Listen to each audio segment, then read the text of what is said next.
चलिए दोस्तों, तो आज मैं पुनः आपसे बात करने जा रहा हूँ नए शीर्षक पर, जिसका नाम आप सुन ही चुके होंगे। नाम है येलो फंगस। जैसा कि आप जानते हैं कि ब्लैक और वाइट फंगस के बाद अब येलो फंगस ने भी दस्तक दे दी है। येलो फंगस का नाम पिछले कुछ दिनों से बहुत अधिक चर्चा में आ रहा है, तो आज हम इसी पर कुछ विशेष जानने की कोशिश करेंगे। येलो फंगस को ब्लैक और वाइट फंगस से ज़्यादा खतरनाक माना जा रहा है ना। मतलब ये सबसे पहले ब्लैक फंगस के मामले सामने आए, फिर कुछ वाइट फंगस के मामले सामने आए, इसके बाद येलो फंगस के मामले सामने आ रहे हैं। और ये जो येलो फंगस है, यह ब्लैक और वाइट फंगस, इन दोनों फंगसों की तुलना में ज़्यादा खतरनाक है। भारत में दिल्ली एनसीआर के गाजियाबाद में इसका पहला मामला सामने आया है। भारत में दिल्ली एनसीआर के गाजियाबाद में सबसे पहले इसका जो संक्रमण है वो व्यक्ति में देखा गया है। येलो फंगस एक घातक बीमारी है। कारण क्या है? मतलब ये ब्लैक फंगस और वाइट फंगस दोनों से अधिक घातक है। कारण है ये आंतरिक रूप से शुरू होता है, मतलब शरीर के अंदर से, अंदरूनी भाग से शुरू होता है। और इसलिए यह महत्वपूर्ण है कि आप किसी भी लक्षण को नोटिस करते ही चिकित्सा उपचार करें, या आपके घर में कोई भी सदस्य यदि इसके किसी लक्षण को नोटिस करता है या उसमें इसका कोई लक्षण नोटिस किया जाता है, तो उसका चिकित्सा उपचार तुरंत शुरू कर देना चाहिए, तुरंत चिकित्सा उपचार कराना चाहिए। कारण है क्योंकि ये फंगस आंतरिक रूप से शुरू होने के कारण ब्लैक और वाइट दोनों फंगस की तुलना में सबसे ज़्यादा खतरनाक होता है। क्योंकि ब्लैक फंगस के जो शुरुआती लक्षण हैं वो बाहर से दिखाई दे सकते हैं, उसे पहचानना आसान है, लेकिन येलो फंगस के साथ ऐसा नहीं है। अब हम बात करें कि येलो फंगस में कौन कौन से लक्षण दिखाई देते हैं जिनके आधार पर येलो फंगस के संक्रमण की जानकारी मिलती है या संभावना व्यक्त होती है। तो ये लक्षण हैं सुस्ती, कम भूख लगना या बिल्कुल भी भूख न लगना। मतलब जो संक्रमित व्यक्ति है वह सुस्त हो जाता है, उसको भूख नहीं लगती या बहुत कम भूख लगती है, वजन कम होने लगता है ना। तो यही सारे कुछ लक्षण होते हैं म्यूकोरसेप्टिकस अर्थात येलो फंगस के, है ना। इसका साइंटिफिकली इसको बोला जाता है म्यूकोरसेप्टिकस। येलो फंगस इन्फेक्शन जैसे जैसे आगे बढ़ता है और आगे बढ़ने के साथ साथ ये और भी ज़्यादा गंभीर होता जाता है, गंभीर लक्षण इसमें दिखने लगते हैं। और इन गंभीर लक्षणों में मवाद का रिसाव, मवाद रिसने लगती है ना।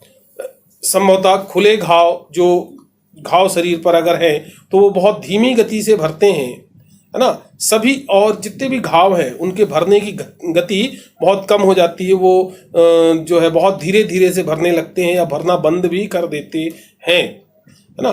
कुपोषण और इसके साथ साथ आर्गन फेलियर और आखिरकार आँखों का धंसना शामिल है। मतलब जैसे जैसे ये आगे बढ़ता है तो पहले तो घाव धीरे गति से भरने लगते हैं, कुपोषण, शरीर अनियमित हो जाता है, आर्गन फेल्यूर, शरीर के कई ऑर्गन काम करना धीरे धीरे बंद करने लगते हैं, और आँखें आखिरकार अंततः जो आँखें हैं वो अंदर की तरफ धंसने लगती हैं। ये कुछ इसके विशेष लक्षण देखने को मिलते हैं।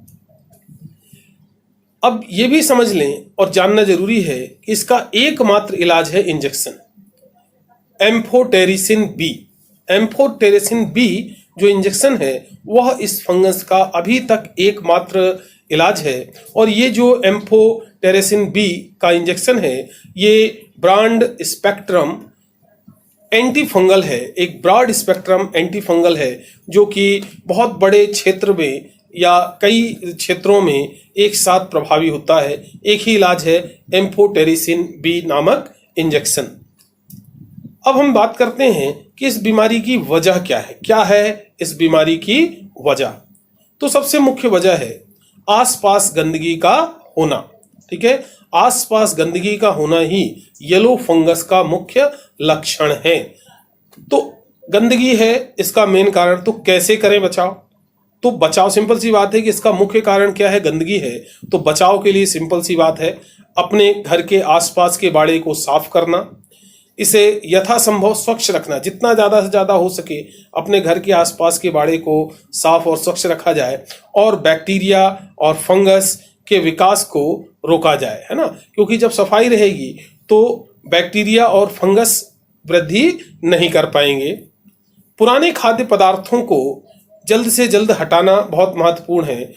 खाद्य पदार्थ जो काफ़ी पुराने हैं उन्हें जल्दी से जल्दी हटा देना चाहिए, अलग कर देना चाहिए।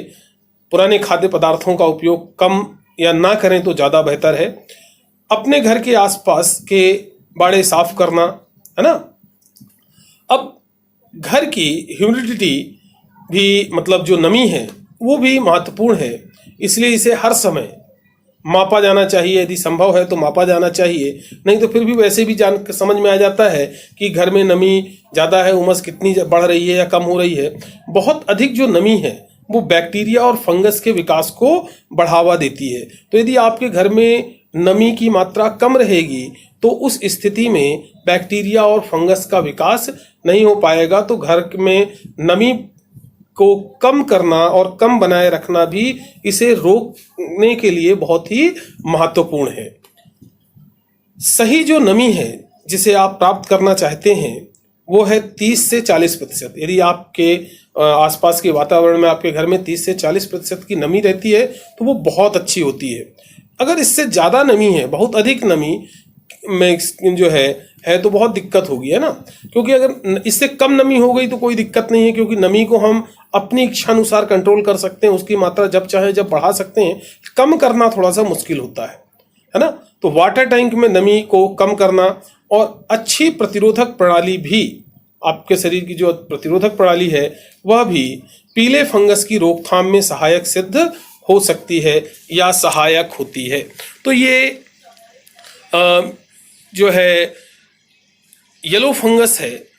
फंगस पिछला जैसा हमने ब्लैक फंगस की बात की थी वैसा ही है, कोई नया नहीं है। फंगस तो फंगस है, बट ये चूंकि अंदरूनी रूप से संक्रमण शुरू करता है तो येलो फंगस जो है इस लिहाज से अधिक खतरनाक बताया जा रहा है। तो इसका मुख्य है साफ सफाई का ध्यान रखें, अच्छा खाना खाएं, है ना, अपने आसपास स्वच्छता बनाए रखें, शरीर को सूखा रखें। यदि घाव इत्यादि है तो उसे समय समय पर साफ करते रहें, ठीक है। साफ करके उसमें आवश्यकता अनुसार एंटीबायोटिक वगैरह जो भी आपके चिकित्सक ने सलाह दी है उनका उपयोग समुचित तरीके से करते रहें, ताकि फंगस को वृद्धि करने का समय ना मिले, ठीक है। और डरने की कोई बात नहीं, क्योंकि औषधि पहले से ही पता है। कोविड-19 जैसा नहीं है कि आने के बाद फिर साल भर लग गए वैक्सीन खोजने में। इसकी दवा है, पहले से ज्ञात है, भले ही कम मात्रा में है, क्योंकि भाई रोज रोज इसकी आवश्यकता नहीं पड़ती है, तो इसलिए उत्पादन कम होता है तो कमी रहती है। लेकिन औषधि है तो ज़्यादा समस्या नहीं होगी। डॉक्टर्स को पता है कि इसका इलाज किस तरह से किया जाना चाहिए, चिकित्सक जानते हैं। तो आप चिंता ना करें, बस सावधानी रखें, ठीक है, सब ठीक होगा। तो इस वीडियो के लिए इतना ही। हम आगे और अन्य विषयों पर जानकारी लेकर आपके सामने पुनः उपस्थित होंगे। अभी के लिए रुकते हैं। नमस्कार, फिर मिलेंगे।